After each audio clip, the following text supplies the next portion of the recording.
Good morning students.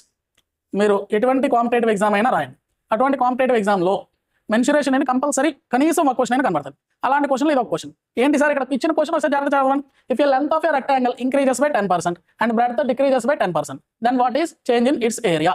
అంటే దీర్ఘచతురస్రం యొక్క పొడవుని 10% పెంచి వెడల్పుని 10% తగ్గించినా దాని వైశాల్యంలోని మార్పు ఎంత అని అడుగుతున్నాం. మరి ఫస్ట్ దీర్ఘచతురస్రం వేద్దాం. ఈ దీర్ఘచతురస్రానికి ఇది లెంత్, ఇది బ్రెడ్త్. ఫస్ట్ ప్రొసీజర్ చదువుతాం, తర్వాత షార్ట్ కట్ మాట్లాడాలి. జనరల్గా ప్రొసీజర్ ఏంటి సార్ అంటే దీర్ఘచతురస్రం యొక్క వైశాల్యాన్ని ఫార్ములా ఏంటి? L into B. So LB. Next ఏమన్నా అసలు క్వశ్చన్లో లెంత్ 10% పెంచాం కాబట్టి L1 అనుకుందాం. So L plus 10/100 into L. So ఇది ఎంత అయింది? 1.1 ఇంటూ L. అలాగే బ్రెడ్త్ 10% తగ్గించాం కాబట్టి B మైనస్ 10/100 ఇంటూ బి. ఇది ఎంత అవుతుంది? 0.9 ఇంటూ బి. ఇప్పుడు కొత్తగా వచ్చిన ఏరియా చూడండి, A1 L1 ఇంటూ B1 అనుకుందాం. ఈ రెండు మల్టిప్లై చేయండి, ఏమైంది? 1.1 L into 0.9 B, 0.99 LB. So ఎప్పుడైనా పర్సంటేజ్ చేంజ్ అని అడిగితే రెండు వాల్యూస్ వస్తాయి కదా, new value, old value. So new value minus old value by old value into 100. ఈ వాల్యూ ప్లస్ వస్తే ఇంక్రీజ్ అయినట్టు, మైనస్ వస్తే డిక్రీజ్ అయినట్టు. ఓకేనా? ఒకసారి చూడండి, న్యూ వాల్యూ ఎంత వచ్చింది? 0.99 LB. మరి old value LB by LB. ఈ రెండింటిలో LB కామన్ తీసేయండి. LB కామన్ తీస్తే 0.99 minus 1 by LB into 100. LB కొట్టండి. ఇంకా 0.99 మైనస్ 1 ఎంత అవుతుంది? మైనస్ 0.01 ఇంటూ 100 అంటే ఎంత అయింది? -1. మైనస్ అంటే తగ్గడం కదా చెప్పాను. So 1% decreases. సో అది ఆన్సర్.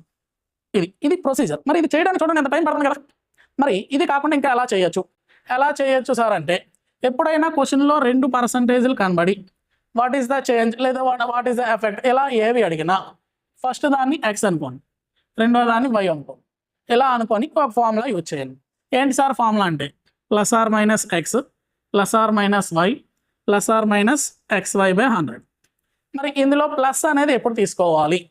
ప్లస్ అనేది క్వశ్చన్లో ఇంక్రీజెస్ పెరుగుతుంది అని ఉన్నా, లేదంటే ప్రాఫిట్ లాభం అని ఇచ్చిన. మరి అదే మైనస్ ఎప్పుడు యూజ్ చేస్తాం? అదే క్వశ్చన్లో డిక్రీజెస్ అని ఇచ్చిన, లేదంటే లాస్ ఎలా ఇచ్చిన. మరి ఇక్కడ ఇచ్చిన క్వశ్చన్లో దీన్ని ఎలా అప్లై చేస్తున్నామో చూడండి. ఎప్పుడైనా ఈ ఫార్ములా ఎప్పుడు అప్లై చేయొచ్చు సార్ అంటే ఏవైనా రెండు వాల్యూస్ని మల్టిప్లై చేసేటప్పుడు, లేదంటే ఒకదాన్ని మల్టిప్లై చేసిన 2 సార్లు ఈ formula apply చేసేవచ్చు.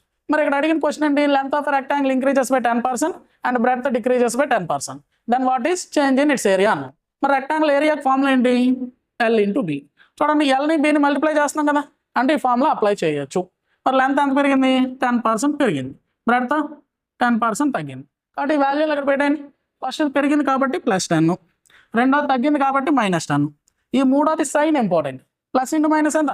Minus. So minus 10 into 10/100. +10 -10 కొట్టండి, 2 జీరోలు కూడా కొట్టండి. ఎంత అయింది? ఇది -1. మైనస్ అంటే తగ్గడమే కదా. So 1% decreases. ఇది చూడండి, ప్రొసీజర్ చేస్తే ఎంత టైం పడుతుందో ఇలా గుర్తుపెట్టుకోగలిగితే ఇది డైరెక్ట్గా చేయడం ఇది ఎంత టైం పడుతుందో. ఓకేనా? సో క్వశ్చన్ జాగ్రత్తగా అర్థం చేసుకొని ఎలా చేయాలన్నది డిసైడ్ అవ్వాలి.